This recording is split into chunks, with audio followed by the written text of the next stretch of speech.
Hello guys, स्वागत है आपका हमारे यूट्यूब चैनल शैलेंद्र फार्मेसी पर। आज हम आपको बताने जा रहे हैं D pharm second year second sessional exam सन 2024-25 का सब्जेक्ट फार्माकोथेरापेutiक्स, उसका full solution. Section A, question number 1, the full form of COPD is. Answer, chronic obstructive pulmonary disease. Question number 2, conjunctivitis is the disease of the। Answer, ophthalmology. Question number 3, write the key symptoms of Alzheimer's disease. Answer, memory loss. Question number 4, when latest national list of essential medicine was published? Answer, September 2022. Question number 5, write the pathogen of syphilis. Answer, Treponema pallidum. Question number 6, insulin is secreted in the। Answer, pancreas beta cells. Section B, question number 1, what are symptoms of Parkinson's disease? Answer, Parkinson's disease, कभी ना ठीक होने वाली बीमारी। It is a chronic neurological disorder. हमारे brain में एक part present होता है जिसे सबस्टेनिया नाइग्रा कहते हैं, जो डोपामीन के सिक्रेशन के लिए रिस्पॉन्सिबल होता है और डोपामीन मूवमेंट करने का वर्क करता है। अतः डोपामीन का सिक्रेशन कम हो जाता है, जिस कारण ये डिसीज हो जाती है।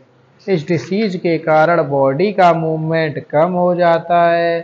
पार्किंसंस डिसीज का कोई इलाज नहीं है, बट इसे कंट्रोल किया जा सकता है।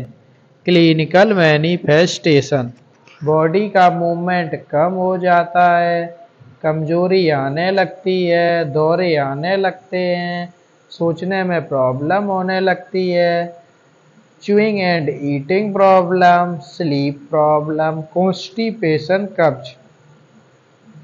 Question number 2, write short note on diabetes. यह एक प्रकार का क्रोनिक मेटाबॉलिक डिसऑर्डर होता है जो ब्लड में ग्लूकोज लेवल बढ़ने के कारण होती है।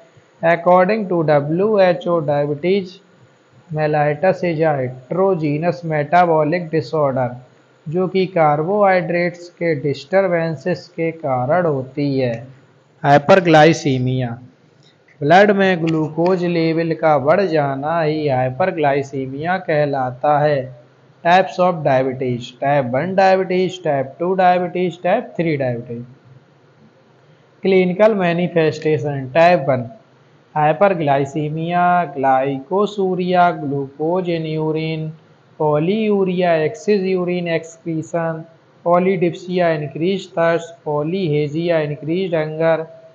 Type 2 diabetes mellitus, increase hunger, increase thirst, increase urination, tiredness. Non pharmacological management, मीठा नहीं खाना है, जैसे jam, chocolate, sweets. High proteinous diet को खाना है। फैट और कार्बोहाइड्रेट वाली चीज़ों को अवॉइड करना है। बॉइल्ड और स्टीम फूड खाना है। Avoid alcohol.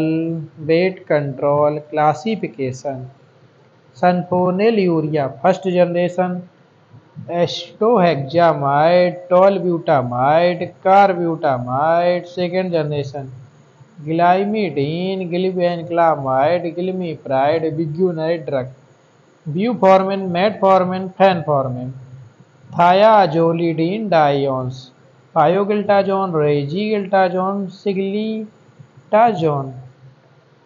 Question number 4, write a short note on gonorrhoea. Answer, gonorrhoea एक सेक्सुअली ट्रांसमिटेड डिसीज होती है जो कि नाइजीरिया गोनेरिया बैक्टीरिया के कारण होती है। यह बैक्टीरिया उन ऑर्गन्स को अफेक्ट करता है जो यूरिन के फॉर्मेशन एंड एक्सक्रीशन में इन्वॉल्व होते हैं। रिप्रोडक्शन में जो ऑर्गन इन्वॉल्व होते हैं। इटियोलॉजी, इसका कॉजेटिव एजेंट नाइजीरिया गोनेरिया होता है। मोड ऑफ ट्रांसमिशन, यह बैक्टीरिया सेक्सुअल कॉन्टैक्ट से फैलता है। Mother to child. Pathogenesis, sexual contact के थ्रू बैक्टीरिया की एंट्री हो जाएगी, फिर बैक्टीरिया म्यूकोसल सरफेस में एंटर कर जाता है और एपिथेलियल टिश्यू में इन्फ्लामेशन कर देता है। गोनेरिया। क्लिनिकल मैनिफेस्टेशन, यूरिनेशन के टाइम पेन होगा, एमसी डिस्टर्ब हो सकती है, वजाइनल ब्लीडिंग हो सकती है, पेनिस में इरिटेशन होगा, pain during sexual activity. Non pharmacological management, proper hygiene को मेंटेन रखना, टाइम टू टाइम इन्फेक्शन का चेकअप करवाना, डॉक्टर के डायरेक्शन को फॉलो करना।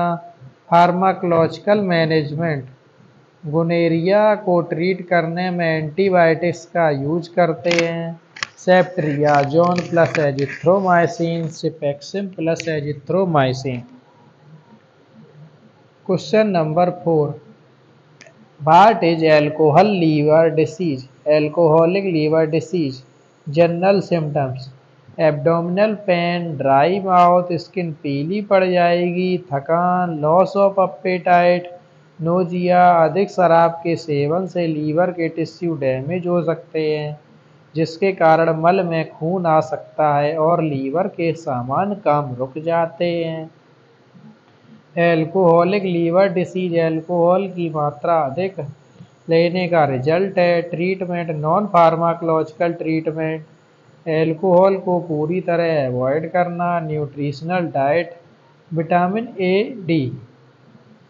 सेकेंड, फार्माकोलॉजिकल मैनेजमेंट, प्रेडनिसोलोन, इसका यूज एल्कोहलिक हेपेटाइटिस में किया जाता है। Dose 40 mg orally daily for 4 weeks. Folic acid 1 mg orally daily.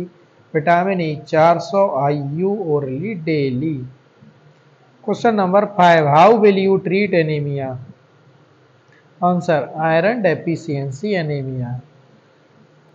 Iron deficiency anaemia definition, हमारी बॉडी में जितने आरबीसी की आवश्यकता है उस क्वांटिटी में ब्लड में हेल्दी आरबीसी नहीं बन पाते हैं तो इसे एनीमिया कहा जाता है। और यदि एनीमिया आयरन की डेफिशिएंसी से होता है तो इसको आयरन डेफिशिएंसी एनीमिया कहा जाता है। नॉन फार्माकोलॉजिकल मैनेजमेंट, अच्छी डाइट लेना, विटामिन सी लेना, red meat, dark green vegetables खाना, जिन प्रोडक्ट में आयरन की मात्रा ज़्यादा होती है उनको खाना। Pharmacological treatment, oral iron formulation, ferrous sulphate, ferrous fumarate, carbonyl iron, iron dextran through IV। Section C, explain etiology, clinical manifestation and treatment of malaria. Answer, malaria एक इन्फेक्शियस डिसीज है जो प्रोटोजोआ पैरासाइट के कारण होती है। इसका causative agent plasmodium falciparum and plasmodium vivax है। यह हेपेटोसाइट्स, लीवर सेल्स, एरिथ्रोसाइट्स को डैमेज करते हैं। एटियोलॉजी, मलेरिया का मेन रीजन प्लाज्मोडियम फैल्सीफेरम और प्लाज्मोडियम वाइवेक्स होता है। इससे मलेरिया लगभग 80% तक होता है। मलेरिया के other causative agent plasmodium ovale, plasmodium malariae है। Female anopheles mosquito is vector for malaria of human beings. Clinical manifestation, high fever, fatigue, ठंड लगना, anaemia, headache, sweating, yellow skin. Non pharmacological management, iron supplements खाना, folic acid, vitamin B12 लेना। Pharmacological management, chloroquine, primaquine, mefloquine, doxycycline, atovaquone. Question number 2, discuss pathogenesis and treatment of epilepsy. Epilepsy epilepsy word Greek word epilepsia से derived किया गया है, जिसका meaning होता है to सी, जिसे सबसे पहले हिप्पोक्रेट्स के द्वारा यूज किया गया।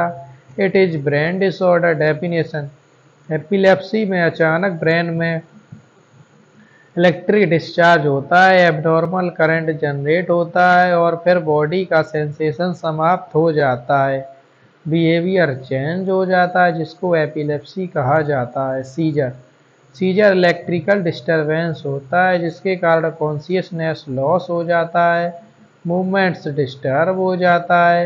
यह न्यूरॉन्स की हाइपर एक्टिविटी के कारण होने लगता है। सीजर 2 से 5 मिनट में ठीक हो जाता है। इसके कारण कंफ्यूजन, फटीग हो जाता है। पैथोफिजियोलॉजी, इसमें न्यूरॉन्स की हाइपर एक्साइटेबिलिटी हो जाती है, जिसके कारण partial depolarising high voltage electrical discharge होना शुरू हो जाता है। डीपोलराइजेशन के कारण न्यूरोट्रांसमीटर स्टिमुलेट हो जाएंगे, जिस कारण एक्साइटेटरी और इनहिबिटरी न्यूरोट्रांसमीटर इम्बैलेंस हो जाता है, जिस कारण इलेक्ट्रिकल डिस्चार्ज बढ़ जाता है और एपिलेप्सी हो जाती है। Treatment, non pharmacological action, physical activity, sodium ion की डाइट को कम कर दो, weight reduction, avoid smoking, lifestyle change. Pharmacological treatment, carbamazepine, diazepam, ethosuximide, phenytoin, phenobarbital, valproic acid, प्रिमाडोइन।